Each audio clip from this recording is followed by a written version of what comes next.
The murder of Henry Novak is devastating for his family.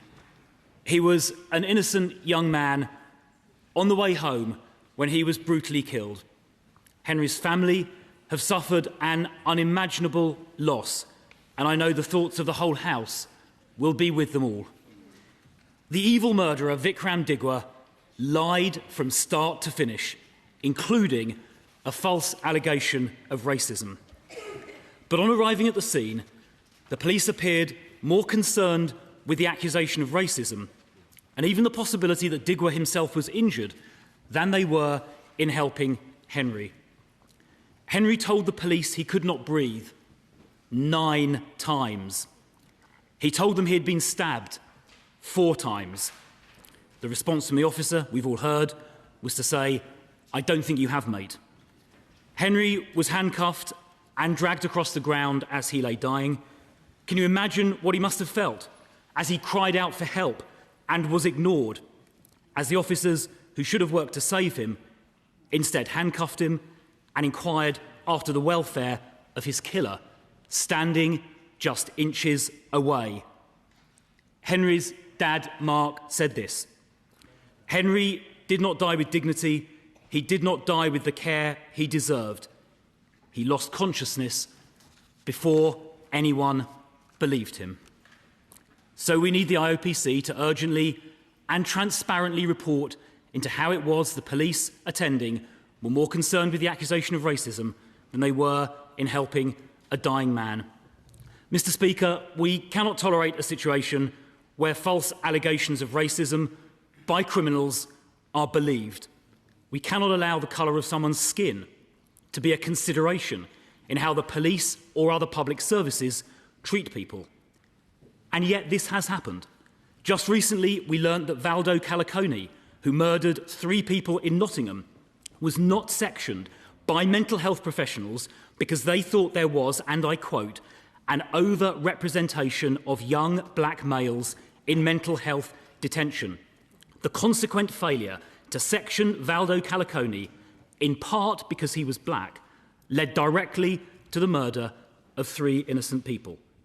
The head teacher of Axel Radicubana was accused of racist stereotyping when she described Radicubana as a threat to safety, and the risk assessment was watered down.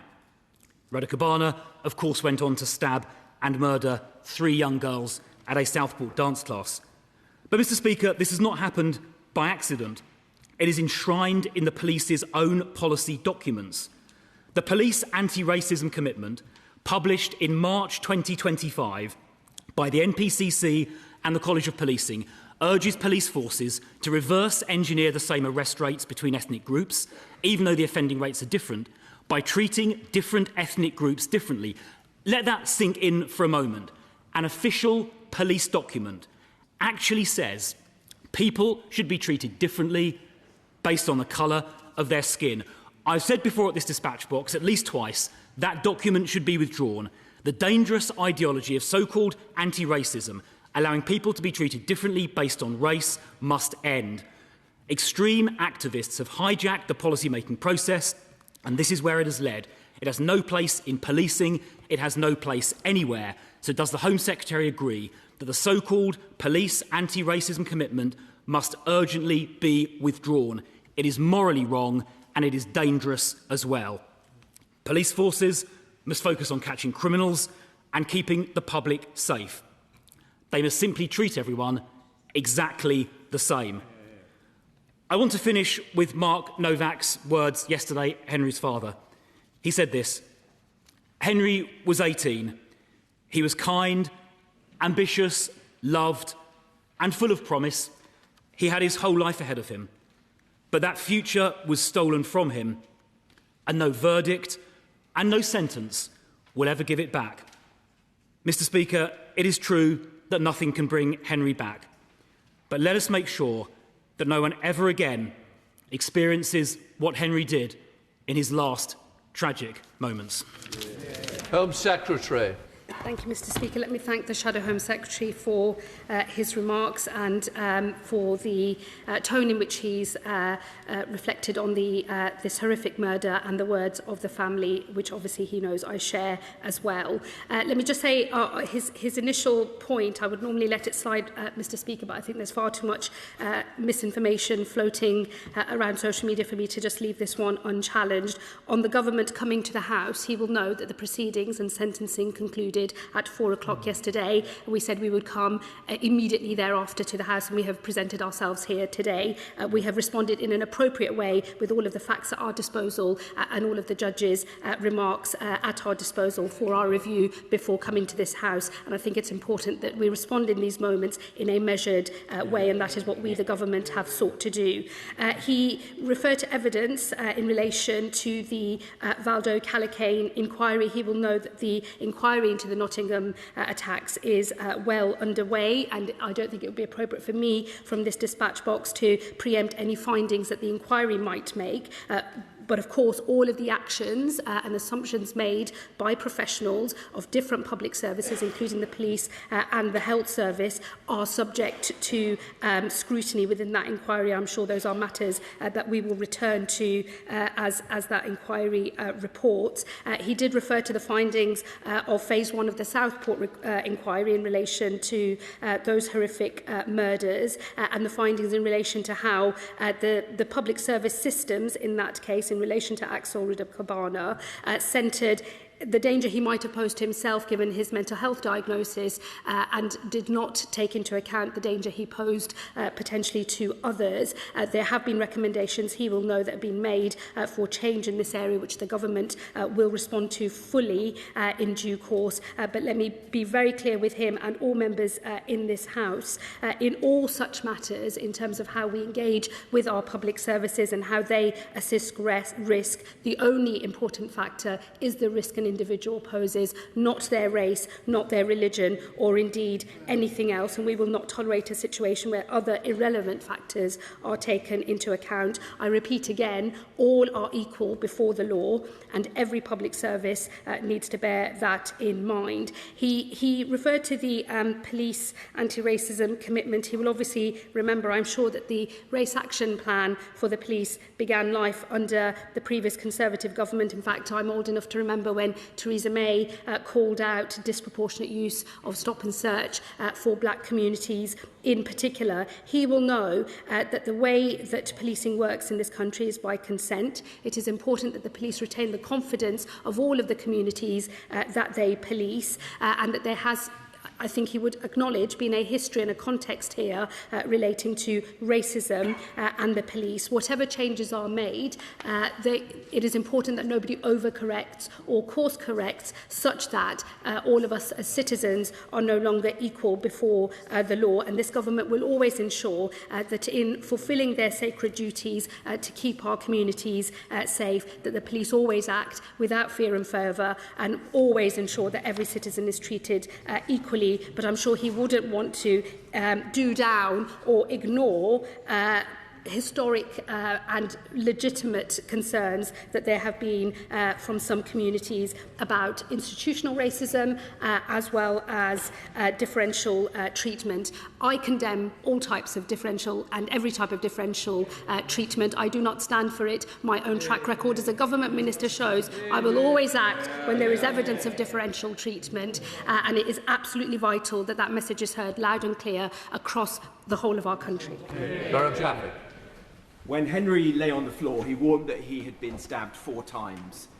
He said that he couldn't breathe 9 times, and yet the officer chose to cuff him rather than treat him. That officer should be in court being prosecuted for a total dereliction of duty. But the bigger question is this: why do officers behave in this way?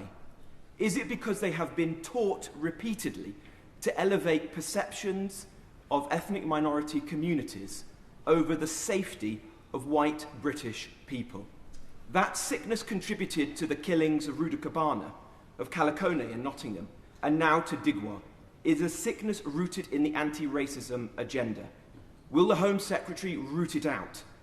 Will she return to equality before the law for all? And will she say that when it comes to public safety, White lives matter just as much as anyone else's. Here. Thank you, Mr. Speaker. Let me say to the honourable gentleman, I don't think this is a moment to pit white Britons against non-white Britons. This is a moment to reflect on a horrific tragedy. He knows full well that the IOPC is investigating the conduct of those police officers. It would be wholly inappropriate for a member of this House to seek to preempt an independent investigation into the potential misconduct of police officers. That IOPC investigation will look at individual conduct, but also what other wider lessons can be learnt from this case. I will personally ensure that all lessons are learned and indeed acted upon. And let me also say it is a fundamental principle, not just of the British criminal justice system, but who and what we are as a country, that we are all equal before the law of our land. That applies regardless of the colour of your skin. That applies whether you're a non-white Brit whose family arrived here 50 years ago or 10 years ago, or if you're a white Brit whose family have been here for about 300 years or more. We are all equal before the law of our land, and we should all support that principle, but not use it so as to pit our citizens against one another. That is not what this moment demands. Father of the House, Sir Edward Lee. I agree with everything the Home Secretary says, and I agree that we shouldn't weaponise this issue, but nor should we tiptoe around it. The truth is that many white people in this country feel that the police are so terrified of being called racist that either they underreact in the case of the appalling grooming scandal, or they overreact in this case. So there is a role for the Home Secretary now. She needs to really summon in these top police officers and say things have got to change. We are all equal. Don't be terrified of what people think about you. Just carry out the law as you're supposed to do as police officers. Well, Mr. Speaker, I have made very clear from this dispatch box and over the course of my tenure as Home Secretary to say all are equal before the law, and the police must always act without fear and without favour towards any one group. I don't think it's helpful for us to start pitting either majority or different minority communities against one another. That is not what this moment requires. And it is important. He's right, there's always a balance to be struck. There mustn't be underreaction or indeed overreaction. It is always a balance, and I do believe that the police in the vast majority of cases do get that balance right, and as I say, our police officers every single day run towards danger in order to keep us safe. I will always scrutinise all these actions to make sure that our police service is functioning as it should be, so that every single citizen in our country, regardless of the colour of their skin or the faith that they have or may not have, can be absolutely certain that they will always be treated equally, and that whatever complaint they have will always be investigated in the way that we would all expect. Thank you, Madam Deputy Speaker. Henry Novak's tragic murder was sadly stark proof that we have become a country where we no longer treat everyone as equal under the law. Does the Home Secretary agree it is time to put a stop to the political correctness that has overpowered common sense policing? And will she commit to and end the nonsense of police cultural competency training being put ahead of protecting every citizen regardless of race? Let me reiterate my belief and expectation that the police must always act without fear or favour and treat all citizens equally before the law. I hope she will recognise that the vast majority of our police officers run towards danger every day to keep us all safe, and in the vast majority of cases they get the absolute balance right between how they respond to a specific case and also more broadly how they keep communities safe. Where there are issues, lessons must be learned, and I'm sure once the IOPC investigation is concluded, we will do so.